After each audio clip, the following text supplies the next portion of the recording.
ఎన్నికలు వచ్చినప్పుడు ప్రత్యర్థులుగా తలపడే లీడర్లు ఎన్నికలు జరిగినాక ఎక్కడన్నా ఎదురుపడ్డా చక్కగా మాట్లాడుకోరు. కానీ కొంతమంది లీడర్లు మాత్రం గట్ల కాదు. ఎన్నికల పోరు అప్పటి మందమే, అటెంక ఎప్పట్లెక్కనే అందరం బాయ్ బాయ్ అన్నట్టే మెదులుతారు. అసొంటి ఓ చోటా లీడర్ సాబ్ ముచ్చట్నే మన జోరుదారులకు పట్టుకొచ్చినాం. చలో మీరు కూడా ఓ నజరయ్యుండ్రి. ఇగో ఈడ సన్మానం చేస్తున్న అన్న పేరు స్వామి. సిద్దిపేట జిల్లా దుబాక మండలం హబ్సిపూర్లు ఉంటాడు. ఆయన ఇంటామె రాజేశ్వరి మొన్నటి స్థానిక ఎన్నికలలో సర్పంచ్ అభ్యర్థిగా పోటీ చేసింది. కాకుంటే అక్కడి ప్రజలు మాత్రం శ్రీలతా రామచంద్రారెడ్డి అనే ఈ సన్మాన గ్రహీతల్ని గెలిపించారు. అయినా కూడా గవ్వేం మనసులో పెట్టుకోకుండా ఓడిపోయినవనే బాధను కడుపుల్నే దాసుకొని గెలిచిన సర్పంచ్ తోట అన్నట్టుగా పాలకవర్గం మొత్తాన్ని సన్మానం చేసింది స్వామన్న. మరట్లా ఎందుకు చేసిండో అన్ననే చెప్తున్నాడు నుండ్రి. రేపు ప్రశాంత వాతావరణంలో ఓడిపోయానని నేను, గెలిచానని వారు అనే భేదాలు లేకుండా అందరూ కలిసికట్టుగా సామరస్యంగా ఊరే అభివృద్ధి చెందే విధంగా సహాయసహకారాలు తోటి అభివృద్ధి చెందే విధంగా ఉండాలన్న ఆకాంక్షతో, కోరికతో ఈరోజు నేను వారిని సన్మానించడం నాకు సంతోషంగా ఉంది. రేపటి భవిష్యత్తులో కూడా 5 సంవత్సరాల వరకు వాళ్ళ పాలకవర్గం విజయవంతంగా గ్రామ అభివృద్ధి ధ్యేయంగా వాళ్ళు పనిచేయాలని నేను మనస్ఫూర్తిగా. సూపర్ అన్న, చాలా గొప్ప ఆలోచన చేసినావు. ఓడగొట్టినోళ్ల మీద మళ్ళా 5 ఏళ్ల దాకా పగ పెట్టుకున్నట్టే చేసేటోళ్ళున్న ఈ కాలంలో నువ్వు గింత మంచి ఆలోచన చేసినావంటే నువ్వు సూపర్ పో అన్న. ఊరు కోసం, ఊరు బాగు కోసం పనిచేసేటోళ్ళ కాళ్ళల్లా కట్టెలు పెట్టినట్టు చేసే స్వార్థపూరిత నాయకులు చాలా మందే ఉంటారు. కానీ అసొంటోళ్ళు అందరి కళ్ళు తెరిపించేటట్టు నువ్వు చేసిన పనిని నిజంగా తారీఫ్ చేయాల్సిందే అన్న. ఎన్నికలు వచ్చినప్పుడే రాజకీయాలు చేయాలి గాని అటెంక మాత్రం పార్టీలు, కులాలు, మతాలకు అతీతంగా అందరొకటై పనిచేస్తే పల్లెలన్నీ బరాబర్ దేశానికి పట్టుకొమ్మలైతాయి. మరిగా చూస్తున్నారు కదా పబ్లిక్, మీ ఊళ్ళల్లో సుతం కొత్త పాలక వర్గానికి మీరంతా ఇట్లా సపోర్ట్ చెయ్యుర్రి. అట్లని వాళ్ళు ఏం పనులు చేసినా చూసుకుంటూ ఉండవని కాదు, మంచి పనులు చేసినప్పుడు సపోర్ట్ చెయ్యుర్రి. అట్లనే ఊరికి నష్టం వచ్చే పనులు చేసినప్పుడు కడిగి పారేయ్యుర్రి. అంతేగాని షీటికి మాటికి లొల్లులు గొడవలు పెట్టుకొని పచ్చని పల్లెల్లో పగలు పంతాలను వెంచుకుంటా ఓకుర్రి. ఏమంటున్నాం, సరేనా? 95 ఏండ్ల ఈడుల సర్పంచ్గా పోటీ చేసి గెలిచిన గుంటకండ్ల రామచంద్రారెడ్డి తాత గురించి మన జోరుదారులో చెప్పుకున్నాం కదా. ఇక ఇయ్యాల కూడా గదే 95 ఏండ్ల ఈడుల అంతకంటే ఎక్కువ కష్టమైన పని చేస్తున్న ఇంకో తాత ముచ్చట్ను మన జోరుదారులకు పట్టుకొచ్చినాం. ఇక తాత ఏం చేస్తున్నాడో నేను చెప్పుడు కాదు కానీ మీరే చూడుండ్రి. ఇగో ఈడ తాడి చెట్టు ఎక్కుతున్న పెద్ద మనిషి గురించేనులా ముచ్చట. ఈ పెద్ద మనిషి పేరు కొండ నారాయణ గౌడు. 95 ఏళ్ల ఈడుకుంటాడు. కరీంనగర్ జిల్లా రామడుగు మండలం గోపాలరావుపేట ఊళ్ళుంటాడు. 100 ఏళ్లకు దగ్గరికి వచ్చిన ఈ వయసులో సుతం ఇంకా తాడి చెట్లు ఎక్కుకుంటా ఇంటామని జాదుకుంటున్నాడట.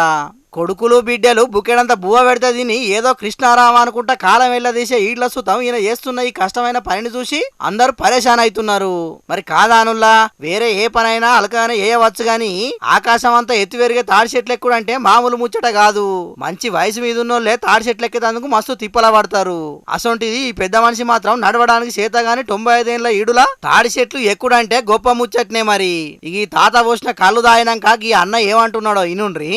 తాత కళ్ళు సూపర్ ఉన్నదే. ఇన్నరా అంత జోరుదారుగా ఉంటదట మరి ఈ తాత పోసే కళ్ళు. అందుకే ఆ ఊరోళ్ళు మస్తు తారీఫ్ చేస్తున్నారు ఈ పెద్ద మనిషిని.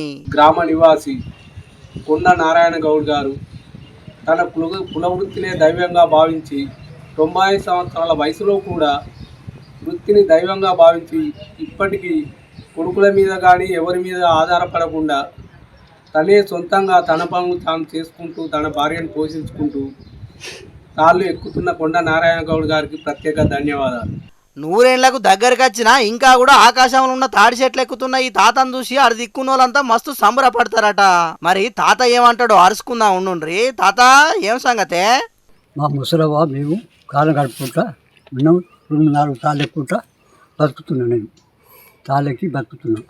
ఈ కొడుకులకు ఆధారం లేదు, ఎవరికి ఆధారం లేకున్నా కానీ నేను బతుకుతున్నా. చెట్టు మీరు భార్య భర్తలు ఇద్దరు మీకు మీరే బతుకుతున్నాం.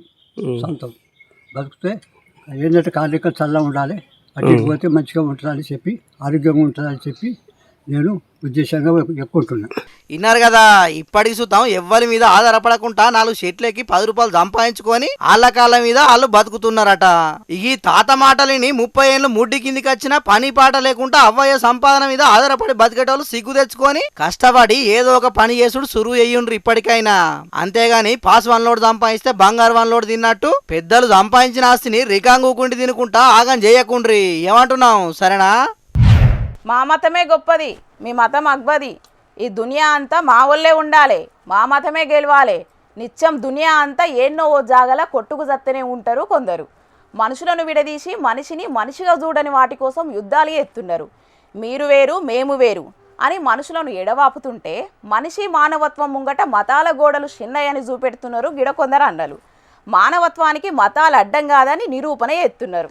ఇరుముడి కట్టు శబరిమలకు కట్టుం కట్టి శబరిమలకు కల్లుం ముల్లం కాలికి మెత్తై.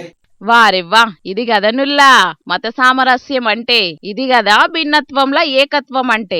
మానవత్వానికి మతాలు అడ్డం కాదని చూపెడుతున్నారు జగిత్యాల జిల్లా మెట్పల్లి కాడ అయ్యప్ప స్వాములు. ముస్లిం అన్నలు ఏదన్నా పండుగ అయితే ఏ మత పొల్లు ఆ మత పొల్లనే దగ్గరికి తీసి సంబురంగా జరుపుకునేది చూస్తుంటాం. కానీ మెట్పల్లి కాడుండే కుతుబుద్దీన్ పాషా అనే గీ అన్న అయ్యప్ప భక్తులకు అన్నప్రసాదాలు పెట్టి అందరం సమానమే అని చూపెడుతున్నాడు. దగ్గర 25 మంది అయ్యప్ప స్వాములకు భిక్ష పెట్టి పాషాన్న ఇంట్లో చేయి గడిగిపిచ్చిండు.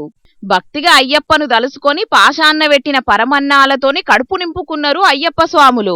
ఇక ఇంత సేవ చేసిన అన్నను మెచ్చుకోకుంటే ఎట్లా అని పాషన్నను అయ్యప్పలు శాల్వతోని సత్కరించి దీవెనార్తులు పెట్టిండ్రు. మరి అయ్యప్ప స్వాములకు భిక్ష ఎందుకు పెట్టాలనిపించిందే పాషన్న? అయ్యప్ప స్వాములకు అన్నప్రసాదం చేయడం నిజంగా నా అదృష్టంగా భావిస్తున్నాను. ఎందుకంటే ఈ రోజులలో హిందూ ముస్లింలు గొడవలు పెట్టాలని సృష్టించుతుండ్రు.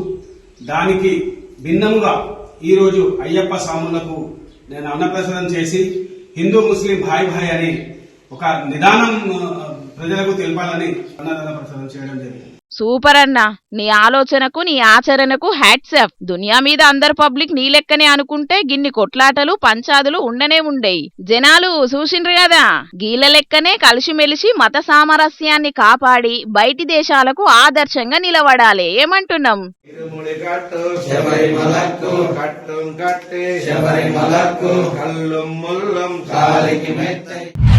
కోతులూళ్ళల్లో తిప్పలు పెడుతున్నాయని ఎంత కోపం చేసినా, కోతి శాస్త్రాలు జయంగా ఎంత రందిపడ్డా, కోతిల దేవుణ్ణి చూడని హిందువు ఉండడు, కోతి జీవిడితే బాధపడని రామభక్తుడు హనుమ భక్తుడు ఉండడు. కోతి జీవిడితే మనిషి లెక్కనే అంత్యక్రియలు చేస్తారు, గుడులు కూడా కడతారు.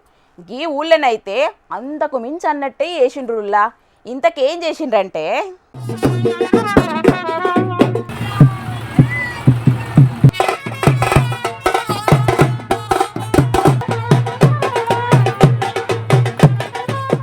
బ్యాండ్ బాజా మోగించిండ్రు, ఇంటింటికి నీళ్ళారగించి నివాళి పట్టిండ్రు. మహిళలంతా కోలాటం వేసిండ్రు, సప్పట్లు కొట్టుకుంటా శ్రీరామనామం బలికిండ్రు. కోతేశాలు జయంగా ఎంత కోపమత్తదో జీవిడిచిన కోతికి అంతే ప్రేమతోటి ఘన నివాళి పట్టిండ్రు.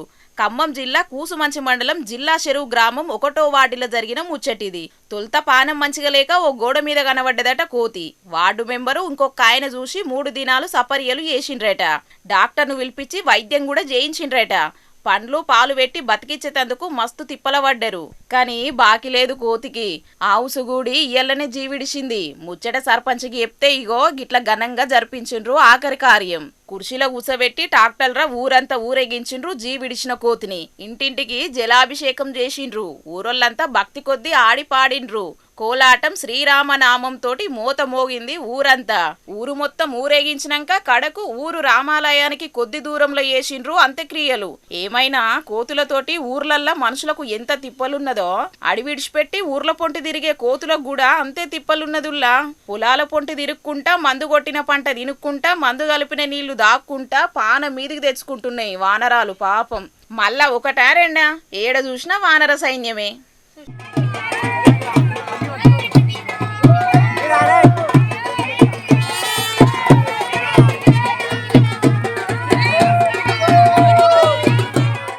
ఆ పబ్లిక్ ఇప్పుడు మా రాముల తాత చెయ్యాల కదా, మరి పెద్ద మనిషి ఏమిగరం ముంగటేసుకుంటూ అరుచుకుందాం పాండ్రుల్లా. తాత ఏంది ఇయ్యాల్టి వార్త?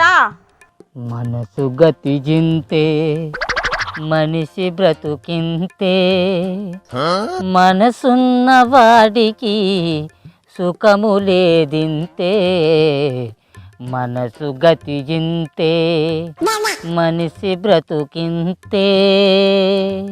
అగ్గో ఏమైందే తాత, నెత్తి మీద తడిబట్టేసుకొని మనసున్న మనిషికి సుఖం లేదని పాట పాడుతున్నావు, ఏమైందే నీకు? ఏమైందని చెప్పాలే, ఎవరు నా మాట వింటాన్లని చెప్పాలే. జీవితాంతం నీతోటే కలిసి నడతా, నీ వెనుక మర్రనే నడతా అని 7 అడుగులు నడిచిన ముసలిది నా వెనుక మర్రన అడుగులు అడిగేసుకుంటా నడవదట. అదే ముందట నడతాడట, దాని వెనుక మర్రలే నీ నడవాలన్నట. ఇదేనా పద్ధతి చెప్పు? ఎవరు నడితేంది, ముంగొట్టనో వెనుకనో మంచిగా నడితే గదే చాలు. అంతేనా? పిల్లం మాట మొగడు వినాలి కానీ మొగని మాట పిల్లం వినొద్దు అని అంటావు. అంటే దాని వెనుక మర్ర నేను నడుచుకుంటూ పోవాలంటావా? నేను మంచి కొంపలు ముచ్చేదనా? అయినా నువ్వేమన్నా తక్కువ పిండానివా? నువ్వు కూడా నీ బాపమ్మ అంతేనే పాసుబార్ల ముఖం వేసుకొని అలక తక్కువ దాన. చీపిరి కట్ట మర్రేసి కొడితే చిప్పిరెంటికలన్నీ ఉసిపోవాలి ముసలోడా. ఇన్నొద్దు నువ్వు చెప్పినట్టు ముసలిది ఇనందే సంసారం సాగిందా చెప్పు? ఆయన ఇప్పుడు నువ్వు చెప్పిన మాట ఏమీ లేదు చెప్పాది. ఇలా పొద్దుగాల దుకాణంలోకి పోయి ఒక పంజాబీ డ్రెస్సును పాంటు బుస్కోటు కొనుక్కొని వచ్చిన. ఇగో ఈ పంజాబీ డ్రెస్ నువ్వేసుకోవాలనే లక్ష్మి, ఈ జిన్ను పాయింట్ను బుస్కోటు నేను వేసుకుంటానే అని చెప్పిన. గంతే అక్క మూలకున్న తెడ్డు మర్రేసి నడ్డి మీద ఏమో చూడు. ఇలా నేను చెప్పింది ఏమన్నా తప్పున్నదా చెప్పు? నీకు ఎట్లా సిగ్గులేదు ముసలోడా? కాటికి కాలు చాపిన ఈ ఈడులో నీకేం పోయే కాలం మరి? గీ ఈడులో డ్రెస్సులు వేసుకొని నలుగురిలో తిరిగితే నవ్వుకోరానే. ఎందుకు నవ్వుకుంటారు? ఈడుకును పేయి మీద వేసుకునే డ్రెస్సులకు సంబంధం ఏంటి చెప్పు? కనీసం మాకు నచ్చిన డ్రెస్సులు మేము వేసుకునే స్వేచ్ఛ కూడా మా ముసలోళ్ళకు లేదా? మాకు నచ్చిన డ్రెస్సులు మేము వేసుకుంటే మంది ఎందుకు నవ్వుతారు అది చెప్పు? ఎందుకు నవ్వుతారంటే దానికి ఒక పద్ధతి పాడ అనేది ఉంటుంది. దాన్ని బట్టి మెదిలినప్పుడే 10 మంది సరేనా అంటారు, అది తెలుసుకో ముందు. మరి గా టీవీలల్లా పొట్టి బట్టలు వేసుకొని ముచ్చట్లు చెప్పేటామే ఒక ఆమె, అగో మా ఆడోళ్ళకు మాకు నచ్చిన బట్టలు మేము వేసుకుంటాం, జనాలు ఎవరైనా వాళ్ళకు నచ్చిన బట్టలు వాళ్ళు వేసుకుంటారు, దానికి గాయన ఎవరో ఎందుకు మాట్లాడాలని గాయన ఎవరో మాట్లాడిన మాటలకు కౌంటర్ ఇచ్చింది కాదు పిల్ల. నేను ఆమె మాటలు నమ్మి నా ముసలిదానికి చిన్న పంజాబీ డ్రెస్, నాకు ఒక జిన్ను పాంటును బుస్కోడు తీసుకొచ్చుకున్నా. వచ్చినా నేను సలగుండు. ఆ మొవలో చెప్పింది ఈ నెవలో బట్టల గురించి మాట్లాడిండని కాదు. మనకంటూ కొన్ని పద్ధతులు ఉన్నాయి, వాటిని పాటిస్తేనే 10 మందిలో పలసన కాకుండా ఉంటాం. అవు నువ్వు అన్నట్టు ఏ పద్ధతిలో వేసుకునే బట్టలను ఆ పద్ధతిలోనే వేసుకోవాలి. ఇక నన్నేసూరు రాదు. నేను పొలంలో బురద పని చేసేటప్పుడు ఈ పేయి మీద బట్టలను తీసేసి వచ్చిదే ఒక గోచిగుడ్డతోటి పని చేస్తా. అదే గోచిగుడ్డతోటి నేను బజార్ల పని తిరుగుతానంటే మంది అందరూ ముఖం మీద కాండ్రకి చూస్తారా? ఏం బట్టలు రా ముసలి కలికచ్చడి మీకు అని అన్నారా? ఇది కూడా గంతే. మరిగా అంటావు అంతెందుకే, మనం గుడికోవాలంటే ఎట్లా పోతాం చెప్పు? సాంప్రదాయ దుస్తులలోనే పోతాం. అంటే దాని అర్థం ఏంది? సాంప్రదాయ దుస్తులు ధరించుట్లనే మన సంస్కృతి మన సాంప్రదాయం ఉంటుంది అన్నట్టే కదా. మరి గా సైన్మాలలో పనిచేసే గా శివాజీ అనేటాయన ఆడవాళ్ళందరూ మంచి బట్టలు వేసుకోవాలి, పొట్టి బట్టలు అడ్డమైన బట్టలు వేసుకోవద్దు అని చెప్పినందుకు మంది అందరూ దుమ్మెత్తిపోతానట కాదు పిల్ల. ఎందుకు మరి? ఆ సారు ఆడోళ్ళు మంచి బట్టలు వేసుకోవాలి అన్నందుకు కాదు మందందరూ దుమ్మెత్తిపోసేది. ఆయన మాట్లాడిన మాటలకు అట్లా మంది తిట్టిపోతాళ్ళు. అవును, మరి మంచి బట్టలు కట్టుకుంటే మంచితనం ఎట్లయితే బయట పడుతుందో, మాట్లాడేటప్పుడు మంచితనంతో మాట్లాడకుంటే కూడా మంది అందరూ కాంట్రకిచ్చి కాదు చెప్పు అందుకొని వచ్చినా కొడతారు. మరి గన్ని తెలిసిన మనిషి మరి గట్లెందుకు మాట్లాడిండో ఏం పాడు మరి ఆ సారైనా. ఎవరు ఎట్లా మాట్లాడినా ఎవరు ఎసొంటి ముచ్చట్లు చెప్పినా మన దేశంలో ఎవ్వరికి నచ్చినట్టు వాళ్ళు బతకొచ్చు. కానీ బయట సమాజంలో తిరుగుతున్నప్పుడు మందికి ఇబ్బంది కలిగించే పనులు చేసినప్పుడు మంది కూడా మందలించక తప్పది మరి. అవు అది కూడా నిజమే మరి. అరే మందికి నీతులు చెప్పే సైన్మాలు తీసే వీళ్ళు మందితోటి మాటలు అనిపించుకునే దాకా ఎందుకు తీసుకొచ్చుకుంటారు కావచ్చు. అరే సైన్మాలనంటే ఎసొంటి బట్టలు వేసుకున్నా నడుతుంది, ఎసొంటి మాటలు మాట్లాడినా కూడా వెళ్తుంది. కానీ బయట కూడా మేము గసొంటి బట్టలే వేసుకుంటాం గట్టనే మాట్లాడతాం అని అంటే వెళ్తుందా? అసలుకే నడవది. ముసలాడా ముసలిది నీ కొరకు చూస్తాంది, చేనులపండి చిలకలపండి తిరుగుతాను, నడు రమ్మంటాను. నేను ఏడికి రమ్మానంటే వచ్చేది నేను అసలుకే రాను. అవో అది మూలకున్న చీపురు గట్ట మర్రేసి కుక్కని వచ్చినాడు వచ్చింది, ఇప్పుడు రాని తిప్పులాడుతుంది అట్నా. నేను అసలుకే రాను. ఇక నువ్వు దానికి దీర్ఘాలు తీస్తాను వీరికి వచ్చి పీకు నుంచని. అరే ముసలి పిలిచినప్పుడు ఓ రాదే, నువ్వు ఓకుంటే మళ్ళీ అది చీపురు గట్ట పట్టుకొని వచ్చినా వస్తుంది. అరే అది కాదు సురేందరు, ముసలిదాన్ని నేను పెళ్లి చేసుకున్నానా నన్ను ముసలిది పెళ్లి చేసుకున్నదో? ఎప్పుడు చూడు నేను యజ్జమంటే అది తెజ్జమంటది, నేను యజ్జమంటే అది తెజ్జమంటది అన్నట్టు సీపులు గట్ట మరి ఎత్తది అంచనా. నువ్వు సొక్కం పూసవేనా, నువ్వు లంగ కథలు పడితే చీపిరి గట్ట మరెత్తది. ఇక నువ్వు సాలు చెప్పరా సారంగం అని అంటే దుడ్డే బర్రె నాదే అన్నట ఎన్ని కట్టుకోవాడు. ఇక నువ్వు వచ్చి నాకు సార్లు చెప్తానవా, ఇంత మీకు బాగా నకరాలు చెప్తాను అంటే నువ్వు దాన్ని వెనకేసుకొస్తానవా? ఏ ముసలోడా, నేను వెనకేసి కచ్చుడు కాదు, అగో ఆల్రెడీ పిలుస్తుంది ముసలిది. ముసలి ఇంకో 4 బీక్తుంది. అట్లానా? వస్తాను ఆగే. ఏం లేదు ఇక్కడ గీ సురేందర్ వస్తే మాట్లాడతానా. ఓ నువ్వు కూడా సక్క పూత కాదు నువ్వు, నీ అంత లంగా బయట పడినది చూడలే. అంటే ఎగెత్తాను ఇటు దిగబోతాను. వస్తాను ఆగే. ఇయ్యాల రేపు ఎవ్వలకు నచ్చినట్టు వాళ్ళు ఉంటున్నారు, ఎవ్వలకు బుద్ధి చెప్పేటట్టు లేదు. కానీ అయినా బుద్ధిగా మెదిలేటోళ్ళతోని ఎవ్వలకేం తక్లీఫ్ ఉండదు. కానీ కొంతమంది మాత్రం మాకు స్వేచ్ఛ ఉన్నది, మాకు నచ్చినట్లు మేము మెదులుతామని ఎటమటం చేసేటోళ్ళతోని పెద్ద పర్షాన్ కథ ఉంటుంది. మన రాజ్యాంగం ఎవ్వలకు నచ్చినట్టు వాళ్ళు బతికే స్వేచ్ఛ ఇచ్చింది, కానీ అదే సమయంలో పక్కనోళ్ళు ఇబ్బంది పడకుండా కూడా మెదలాలే అని చెప్పింది. కాబట్టి సమాజంలో తిరిగేటప్పుడు కొంచెం జాగ్రత్తగా ఉండుండ్రి. ఏమంటున్నాం? అరే ఈ నడుమ మూగజీవాలను చూస్తుంటే పచ్చటి జంగళ్ళ కంటే ఎక్కువ కాంక్రీట్ జంగల్లనే మకాం పెడుతున్నట్టే కొడుతున్నదిలా. జంగళ్ళు ఉన్న కాడ గంతే ఉన్నది, జంగలు లేని కాడ కూడా గంతే ఉన్నది. పట్నం పల్లె అనేది లెక్క లేకుండా మోపైతున్నాయి. గిడొక చిరుత పులి అంతకు మించి అన్నట్టే ఎత్తున్నది. అయ్యగారింటికి బుద్ధి పుట్టినప్పుడల్లా అచ్చిపోతున్నది.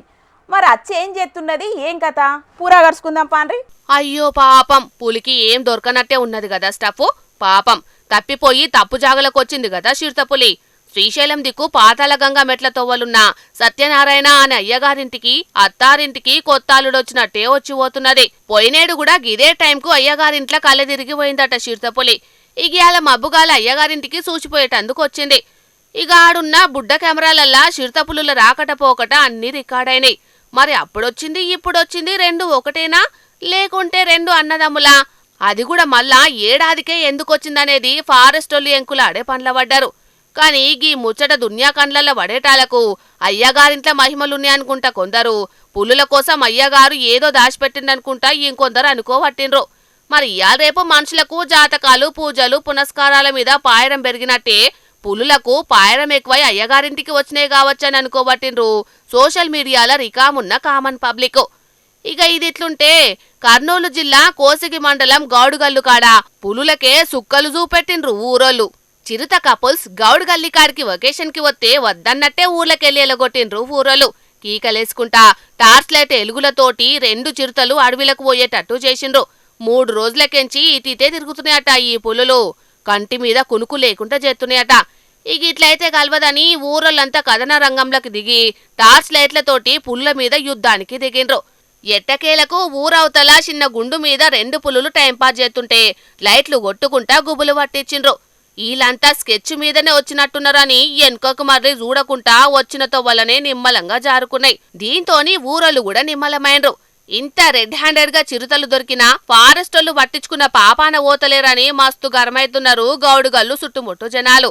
మునుపు ఏదో ఒక కాలంలోనే వస్తుండేటి ఈ మూగజీవాలు, కాని ఇప్పుడు కాలాలతోటి సంబంధం లేకుండా సెలవులకు పిక్నిక్ వచ్చినట్టే వచ్చి పోతున్నాయి పోండ్రి.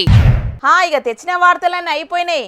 ఇవుల్లా ఇయాల్టి జోర్దార్ వార్తలు మళ్ళొచ్చే జోర్దార్లో మళ్ళా కలుద్దాం. అప్పటిదాకా చూస్తూనే ఉండుండ్రి హెచ్ఎం టీవీ. అట్లనే ఇంక మంచి మంచి వార్తల కోసం హెచ్ఎం టీవీ యూట్యూబ్ ఛానల్ని సబ్స్క్రైబ్ చేసుకోండి. ఇసండు ముచ్చట్లు ఆడ మస్తుంటాయి. అన్ని ముచ్చట్లు మీ దాకా చేరాలంటే తప్పకుండా గంట కొట్టుండ్రి, లైక్ చేయండి. ఈ ముచ్చట్ను మీ దోస్తులకు షేర్ చేయండి. ఏమంటున్నాం? సరే మరి టాటా.